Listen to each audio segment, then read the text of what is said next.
Navassa Island and a reef nearby. I wanted a place in 1996 where our divers and I could dive. By the way, I still dive. I'm not that old. Santa Claus is older.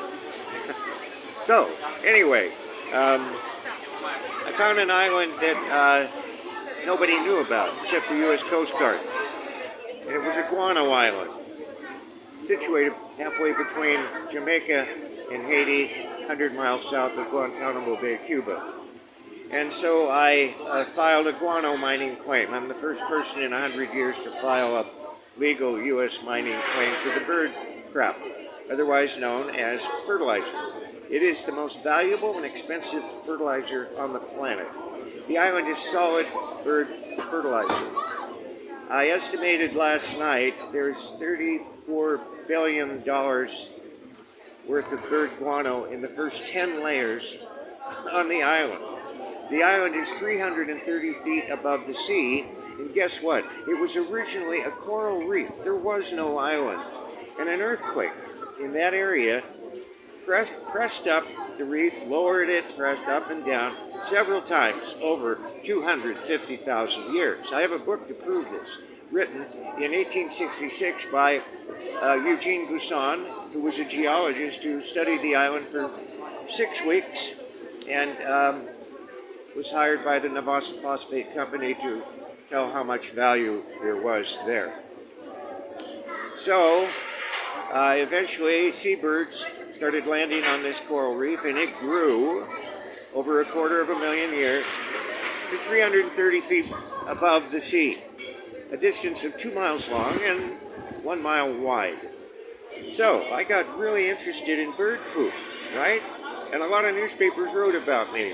The New York Times, the Washington Post, the Los Angeles Times, you name it. I became famous as the king of guano. But things changed. After I filed my claim, a man came to me from Maryland named Jerry Patnode, Dr. Gerald Patnode, whose great-grandfather owned the island, okay? Gerald never saw the island, they just heard about it. He didn't know too much about it, but he had a photo of his grandfather on the island, dated 1900. He sold me the island. I bought the island, then Bill Clinton and my beloved country. Oh, God, I hate politics. Don't get me into that, okay? They told me that they didn't know they owned the island, and they don't own the island, and America never paid anybody for the island, but they wanted to protect the, you can believe this, the scorpions on the island, and the 30 million birds, and whatever. So I sued their butts in court. Washington, D.C., U.S. District Court. We went to trial, I think it was 2 or 3 years later, and the case was set aside without prejudice because the government attorneys, who you may think are angels, they're not. They can lie just like any other lawyer. They're trained to lie. I studied law for 3 years, but I didn't get a degree because I don't want to be part of that. So, anyway, they claimed that there was no deed to the island. They lied.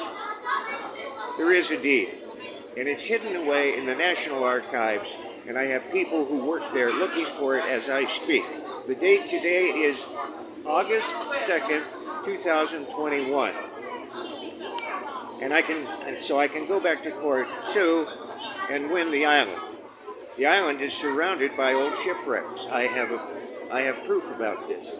And not too far away is a hidden coral reef, like the island used to be, filled with wrecks. It's 7 miles long, and it comes up almost to the surface. And a CIA guy by the name of... I forget. But he lives in Tampa, Florida.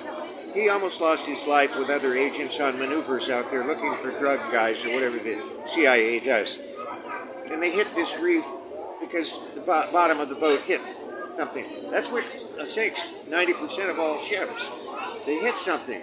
So, anyway, that's our other project. I would like to hear from any of you that would want to sponsor us with equipment, investment money.